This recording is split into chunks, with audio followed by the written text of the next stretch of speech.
Eccoci qua, buongiorno anche per oggi. Buongiorno a tutti.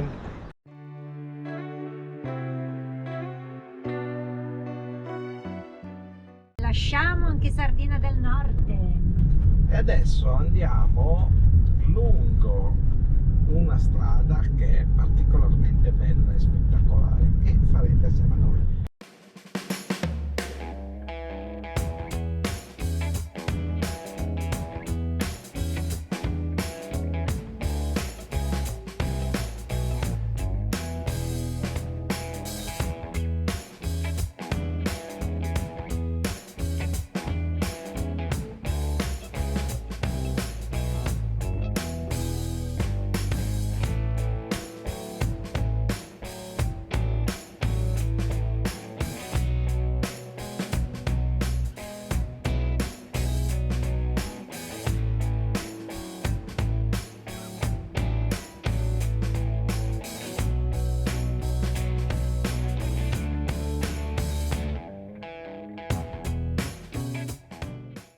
Questa strada che percorre la costa tutta curve, meravigliosa. Spettacolare, con vista su Tenerife, sul Teide. Cerchiamo di fermarci dove c'è possibile, ma non ci sono troppe soste, quindi insomma ora Carletto 7 metri. fa un po' di difficoltà. La strada è stupenda, quindi si fa tranquillamente in camper, però le soste per ammirare il panorama sono poche.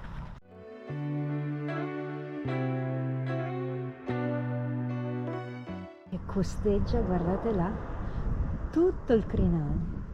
Taglia a metà la montagna e passa in alcuni punti che sono meravigliosi.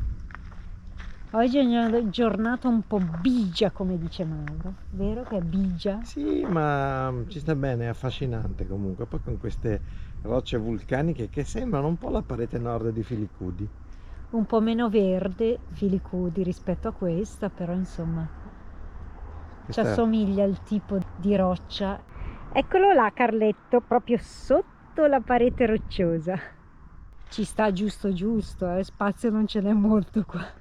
Che belli queste piante. Il drago canario si trova principalmente qua sulle Canarie. Non l'abbiamo quasi mai vista a Lanzarote, mentre era presente a Fuerteventura e qua tantissimo.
Eccoci che siamo arrivati in cima a questa strada panoramica che purtroppo è interrotta, come potete vedere qui dietro, al Mirador El Balcón. Abbiamo una vista stupenda da qui. Questa è la strada del sogno interrotto, perché qua i sogni si interrompono. Lo spettacolo di questa strada panoramica è fermato perché non mantengono evidentemente a sufficienza la strada. C'è caduta massi continua e hanno fatto una galleria, un'autostrada che attraversa completamente la montagna e rapidamente porta da una parte all'altra. Come sempre, non è detto che le cose più semplici siano le migliori. Che poeta che sei! Perché per andare dal punto A al punto B Qual è la strada migliore? La strada migliore è quella tortuosa, che permette di vedere più cose, perché si sta parlando di strada migliore, non di strada più veloce. È uguale la vita. La vita ha bisogno di curve, perché solo facendo le curve assapori le cose migliori.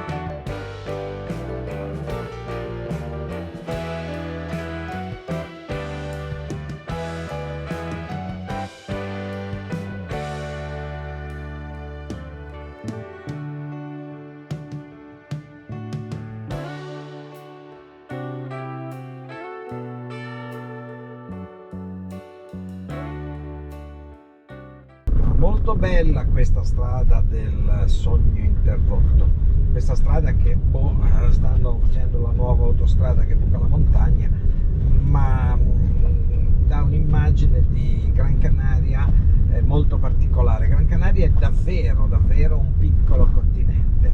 Qui abbiamo un panorama, un paesaggio molto desertico, totalmente differente da quello che abbiamo visto ieri nel nord dell'isola, dove è molto verdeggiante, con una vegetazione rigogliosa e piante di alto fusto. Qui assomiglia un pochettino di più a Fuerteventura, anche se Fuerteventura non ha le montagne che sono qua a Gran Canaria.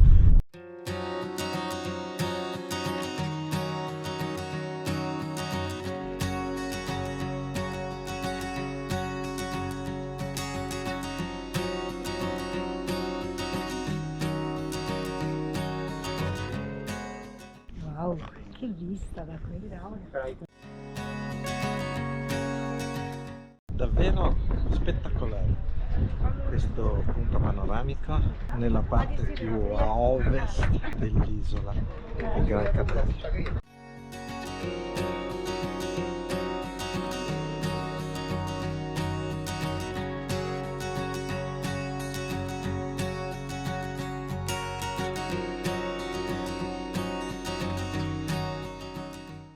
Mi nombre es Willy.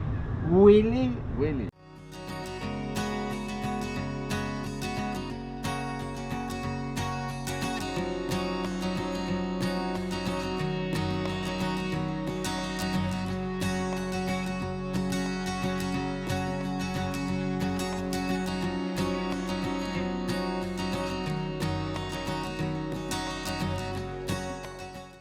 Insomma, sosta al camping Las Marciegas e come avete visto ci ha accolto Willy mentre fa il meccanico sulla sua auto, infatti si sente tum tum tum tum là in fondo. Pieno di gatti. Difatti dice Willy che non ci sono topi qui, perché tutti i gatti che ci sono non è possibile. Comunque rustico ma simpatico, caloroso. Quindi... Per una notte va benissimo. Visto che stasera c'è anche un'altra partita dell'Inter e quindi non ci si può muovere, bisogna stare in una zona con rete internet buona, vero Mau? Acconsente. Eccoci arrivati a questo campeggino, ora andiamo a farci 2 passi alla playa.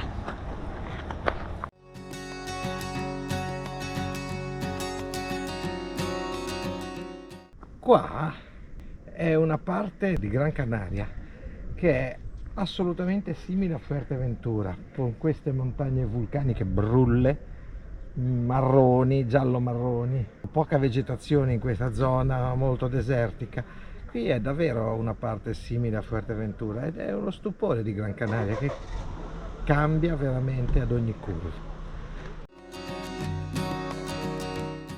Siamo a El Charco.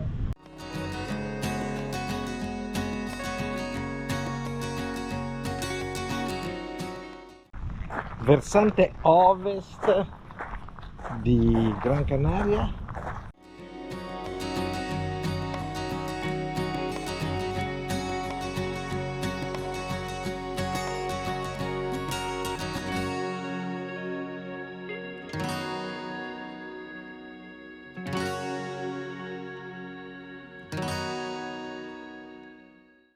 Siamo arrivati alla Playa de la Aldea, dove c'è un famoso Charco Verde, ossia un laghetto verde che è sostanzialmente un piccolo stagnetto, dove l'11 di settembre di ogni anno viene fatta una festa molto importante per tutti gli abitanti locali di questa zona di Gran Canaria, ossia la festa che celebra San Nicolás de Tolentino. In occasione di questa festa c'è una ricorrenza ormai da diverse centinaia di anni che prevede la pesca all'interno di questo lago, ossia c'è una massa tremenda di persone che si radunano attorno a questo lago. La tradizione vuole che effettuino un tipo di pesca chiamata embarbasca, ossia attraverso l'avvelenamento dell'acqua con delle piante, in particolare euforbia, stordiscono i pesci. In questo modo, durante questa festa, tutti si gettano in acqua e devono riuscire a pescare questi pesci con le mani. Un posto decisamente rilassante questo, ed infatti rispecchia molto anche il campeggio nel quale ci siamo fermati, perché è molto particolare, molto semplice, con gente locale che ci vive all'interno di questo campeggio. Comunque questa è una zona di Gran Canaria davvero diversa da tutto il resto dell'isola, quasi fosse un posto isolato. Infatti per raggiungerlo non è così semplice. Di fianco a quella strada panoramica che abbiamo percorso stamattina stanno costruendo una superstrada, e questa la vedete, questa linea bianca qua dietro di me è quella che dava il via alla partenza della festa.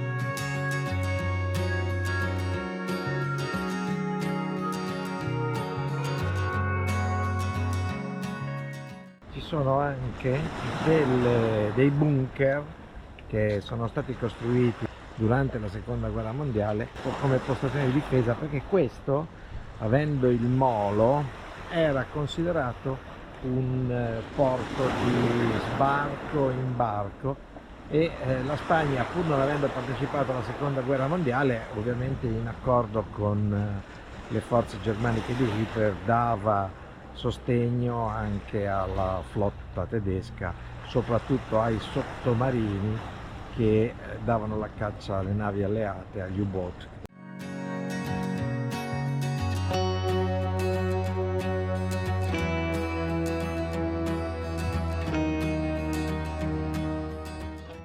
Buongiorno! Oggi giornata di sole molto bella, anche calda. E adesso lasciamo questo campeggio vicino alla Playa de Aldea e si riparte. Muchas gracias, Willy. Ok, de Gracias nada, al ok. papá. Ok, Ciao. sí, se le dará.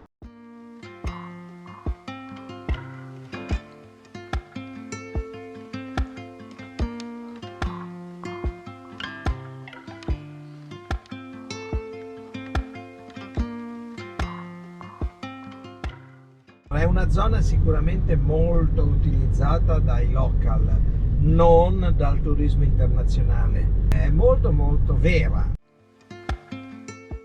Il mulino a goffio, il goffio è questo cereale che utilizzano moltissimo qua nelle Canarie, ed è stata una delle diete, o meglio è stata la dieta principale degli abitanti canari. Goffio e formaggio, oltre che carne di capra, erano l'alimentazione principale.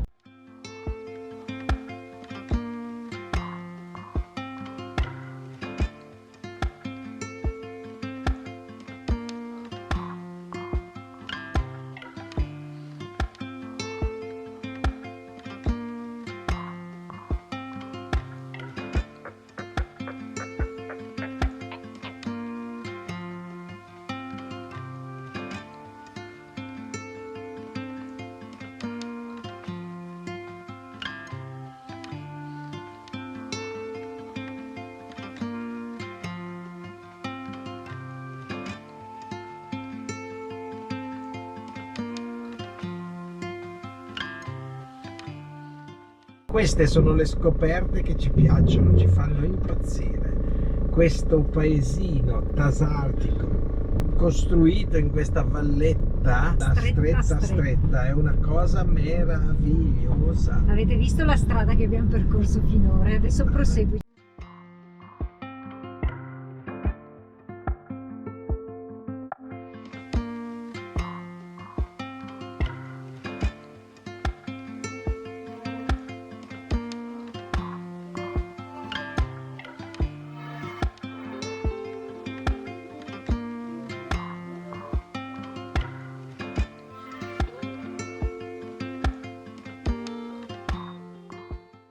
Qui ci dicono che questa zona in particolare di Gran Canaria è una delle zone più ricche come osservatorio astronomico.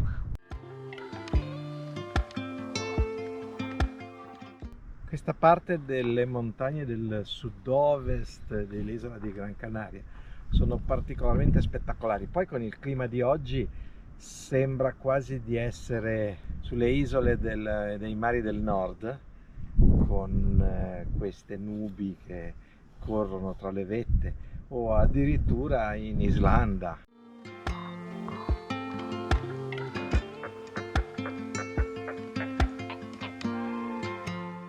Il Garrote, quello che avete visto nel murales, altro non è che quel lungo palo che usavano gli antichi popoli canari per scendere, per superare i piccoli barranchi, e si aiutavano con questo palo i pastori, gli agricoltori canari.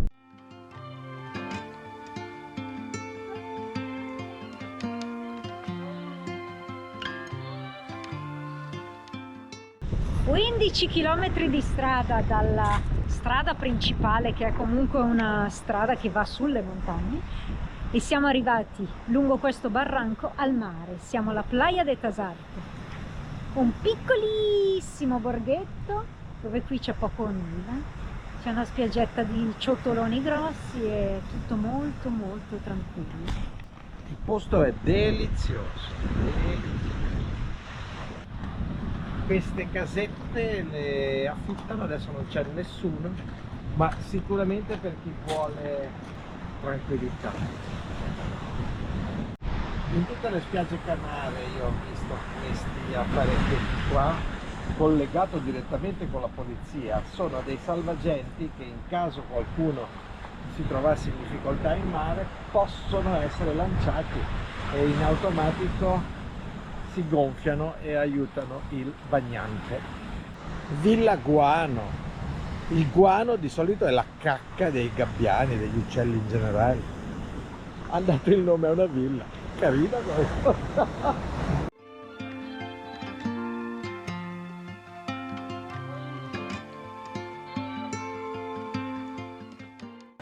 C'è anche una piccola casa nella roccia lì, non so se ci sia qualcuno, non credo, però chissà. Fatta a casa con le piastrelle di recupero, però è carina come originale.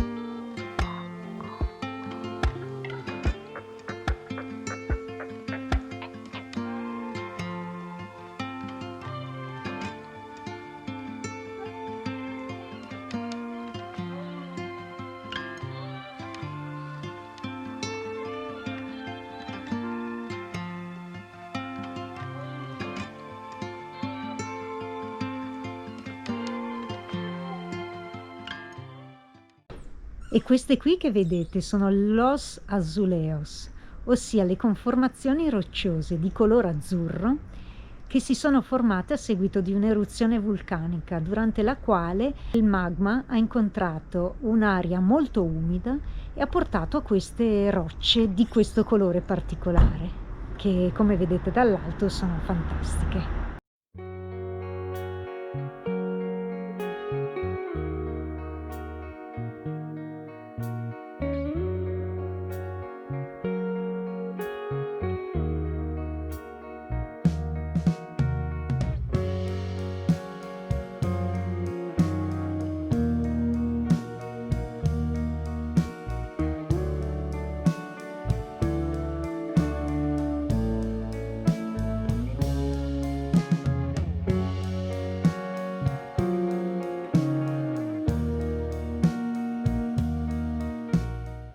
questo colore che prende la roccia, sembra più argillosa che altro, che ha questo colore che è un po' rosa, un po' azzurro, bellissimo. Tutta questa parte che passa dall'azzurro verde al rosa intenso.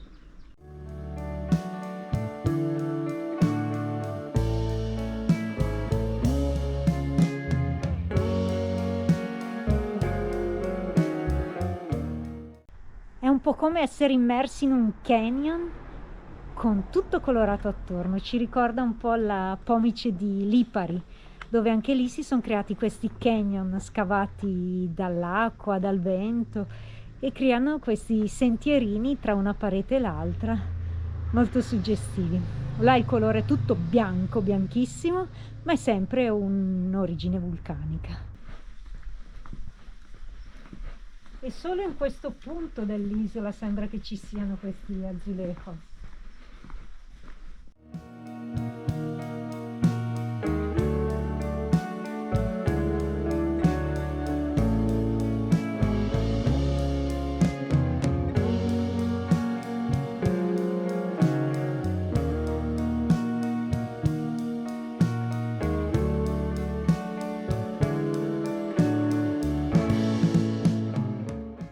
Questa è proprio la strada dei sogni.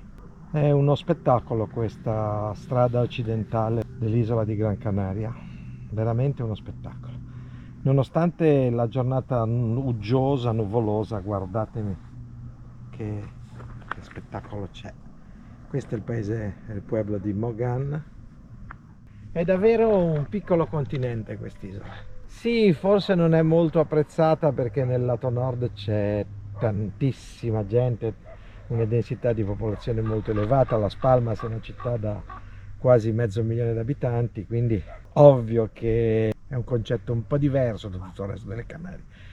Però Gran Canaria è talmente estesa, è talmente varia, che si trovano questi angoli che sono veramente, veramente meravigliosi.